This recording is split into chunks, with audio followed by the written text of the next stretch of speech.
Welcome to Japan English News, Quick Scan. Today's headlines. Experts, stealth Omicron could be even more contagious.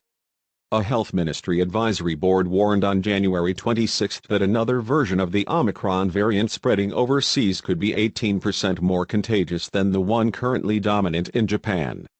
The new form of the Omicron variant is being called stealth Omicron, as some of the tests conducted in other countries have not been able to identify it as the Omicron variant. COVID-19 cases fall in Okinawa, but more seniors getting infected. Okinawa is the only prefecture in Japan that reported a week-on-week decrease in new COVID-19 cases, but the virus has spread to more elderly people over that period, a health ministry advisory panel said.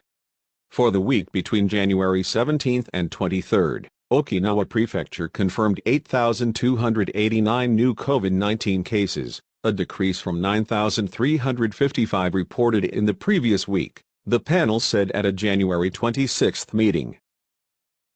COVID outbreaks put nursery schools, parents near the brink. Many working parents are being forced to look after their young children at home amid a spike in temporary closures of nursery schools due to the alarming rise in COVID-19 cases across the country.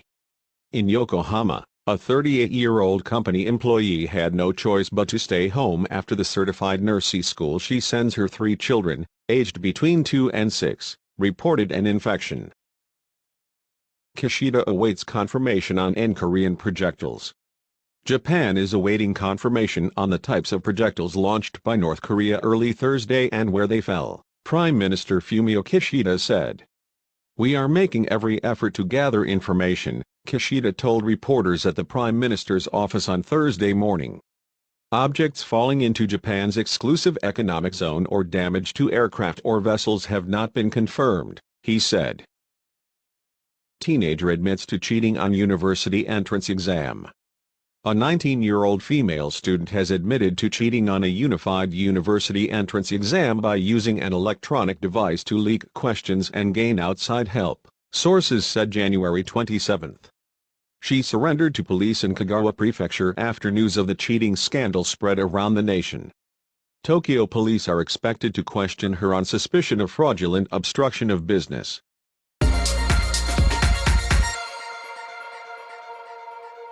Ex-Japan Prime Ministers Koizumi, Kwan demand EU choose zero nuclear power path.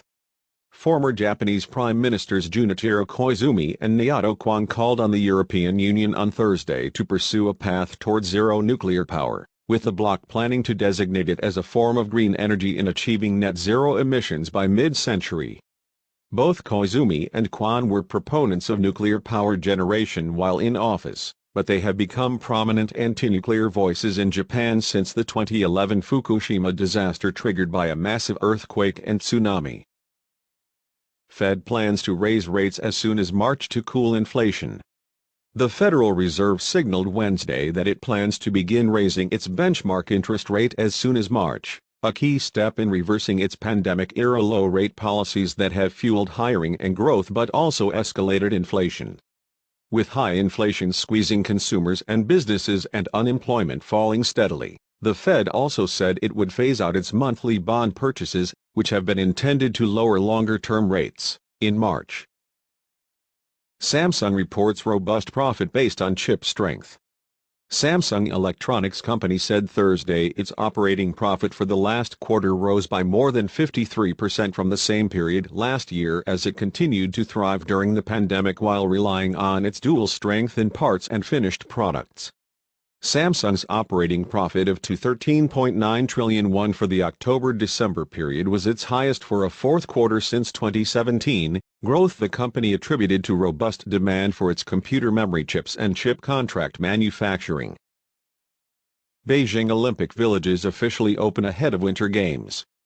3 Olympic villages, 2 in Beijing and 1 in Zhangjiakou, officially opened their doors to athletes for the Beijing Winter Games on Thursday, 8 days before the opening ceremony. The villages in Beijing's Shang and Yanqing districts include about 3,500 beds, while the village in Zhangjiakou will accommodate some 2,800 athletes and team officials staying for the February 4th to 20th games.